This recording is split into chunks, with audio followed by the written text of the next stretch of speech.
I guess personally, I was born and raised in Saskatchewan. I'm the youngest of 6 kids. Woodworking, avid fisherman. Outside of work, I'm actually quite a bit of an introvert. Just being adaptive. I mean, this industry, unlike any other, I think, is in a constant state of change. If you don't anticipate it and get involved and kind of guide it, you're kind of left out in the cold. It's really about how do we become an efficient organization that really supports each other in issues that do affect farmers.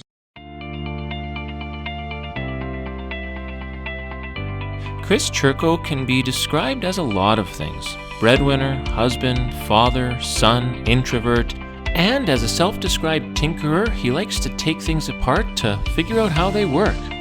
We sat down with the new CEO of FP Genetics to find out why being adaptable is key to being successful in today's seed industry. Hi, I'm Mark Zinkowitz, and welcome to Germination's Eye on Business podcast, giving you insights on the world of seed that can benefit you in your own organization. This is episode 2, Living in the Gray.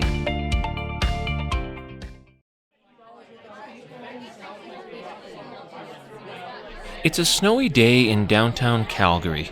Conference rooms are buzzing with meetings being held as part of the Canadian Seed Trade Association's 2019 semi-annual meeting. Chris and I have retreated to a quiet room for an interview, our first since he became CEO for FP Genetics, which has more than 60 varieties of various crop types. FP's Bracetto Fall Rye is the first viable cereal hybrid in Western Canada. Turns out, Chris is a fan of quiet settings like the little meeting room we've sat down in. Outside of work, I'm actually quite a bit of an introvert. I like my quiet time, and my garage is my favorite place to hang out. So my wife calls me a tinkerer. If I can't find something to work on, like engines and whatnot, I'll break something just so I can fix it. He might be exaggerating a little about intentionally breaking things, but Chris has become an expert at helping organizations figure out how to fix their problems. I've been pretty fortunate in terms of my career. I've spent a lot of time really all in the grain sector. Started out running retail. I've worked in grain, both from handling side and marketing. Went from there, actually took a little bit of a break from the grain and went to farm credit and did some lending. And then started my seed career with Viterra back in 2009, and since then been running cereal seed businesses. Despite being an introvert, Chris has cultivated a number of skills to help him in leadership roles like CEO. I've had the ability my entire career just to look at things from almost a common sense perspective and what makes sense. So, in terms of skills I think I carry that make me a good CEO. I mean, I think part of it is just being able to engage people for the future. You sit there and you see everything going around, and you can see where things are going to end up, and just being able to engage your team. And I believe in the team environment. I mean, wholeheartedly. In terms of engaging people, sharing your vision, and really setting them on the path to get there, and at the same time giving them the freedom to walk their own walk and talk their own talk, and maybe sometimes they come close to falling down, and being able to see when the right time to jump in and make sure they don't fall down is. Another part of it, I think, is a term we used to use at Viterra, which is living in the gray. Living in the gray. It's a psychological concept that means being comfortable with uncertainty. It's something that Chris has had to do throughout his career. And I think the ability to make decisions without knowing everything you want to know, and I just simply because if you waited to know everything, that 100% you wish you knew, often opportunity passes you by, and you're better to make a decision than not make one at all. Neuroscience tells us that the brain is wired for certainty. We want to feel like we have all the information possible before we make a decision. But in this age of technology and super fast information sharing, it can be hard to know when it's finally time to make a decision. Chris says it can be hard to feel confident in making good decisions when it feels like there's just an endless supply of information out there and you haven't read it all. I think just being adaptive. I mean, this industry, unlike any other, I think is in a constant state of change. And if you don't anticipate it and get involved and kind of guide it, you're kind of left out in the cold. And I think so. Just the ability to adapt quickly to where the industry is going, and adapt your business to go with it. His comments, of course, are heavily influenced by the Seed Synergy Collaboration Project.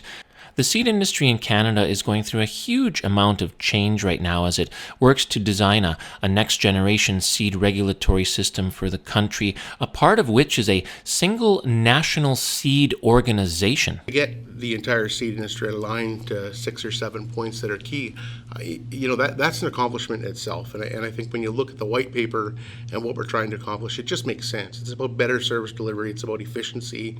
When you talk about the National Seed Organization or the NSO, today each one of those groups, we're all big fish in small ponds, our own ponds, quite frankly. And I think it's interesting as an industry that when we come across an issue, we agree on 90% of what the issue is. And that last 10%, we may disagree. So when I look into the future, I really start to think about under a single NSO, it really forces us to sit down across the table from one another and figure out that last 10%. Collaboration. It can be very, very difficult for a number of different reasons, but according to Chris, the key is to learn how to have difficult conversations and to realize that you have more in common with the people at the table around you than you do differences. Today when you talk to people in the seed industry, we sort of put people in buckets. There's growers and there's trade, and what I see is we're just seed professionals, and really I think the intangible benefit of bringing seed professionals together at a table and building trust and really having each other's back in the industry, it ultimately delivers value just equally, to an equal level as the items in the white paper. I mean, I think it's really about how do we become an efficient organization that really supports each other in issues that do affect farmers, and I think if we can get that done effectively, and ultimately it means value for everybody in the seed industry and in the grain industry. So.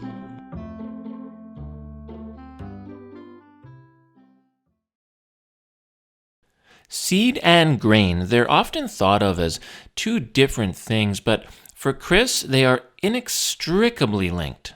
My first foray in the seed business was with Viterra, a grain company-owned cereal seed business, and we had great success there. And when I moved from Viterra to Alliance Seed, again another organization owned by grain companies, and again great success. What attracted him to the role at FP Genetics was the company's structure. Breeder institutions create new varieties that are then acquired by FP Genetics, which distributes them to over 150 shareholders, who then provide the seed to both other shareholders and ag retail suppliers. The seed is then purchased by commercial farmers who grow the seed to produce grain.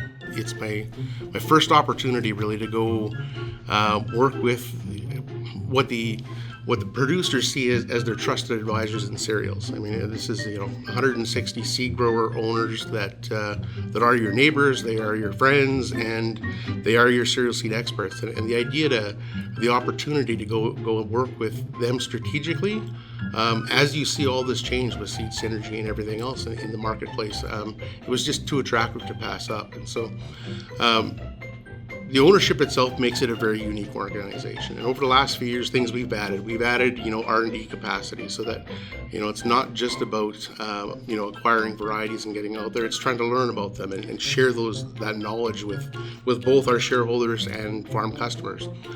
We've added end-use market development, and a key piece of that is just to make sure that before we ever bring a variety to market, we are looking to make sure that there is that end-use draw. It's really about an organization right now that's focused on really connecting farmers to the rest of the value chain, and I think long term that serves the organization well.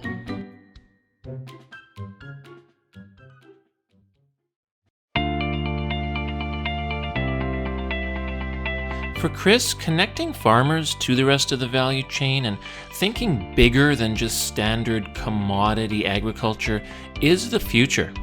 For him, it's the kind of paradigm shift that businesses within the seed industry are going to have to adapt to more and more as time goes on, and for him, being able to adapt to these changing times is the number one key to success in seed.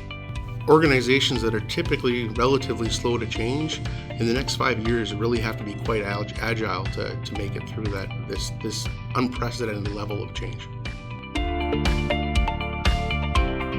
Thank you so much for joining me today on this episode of Germination's Eye on Business podcast series. For more great podcasts, visit germination.ca.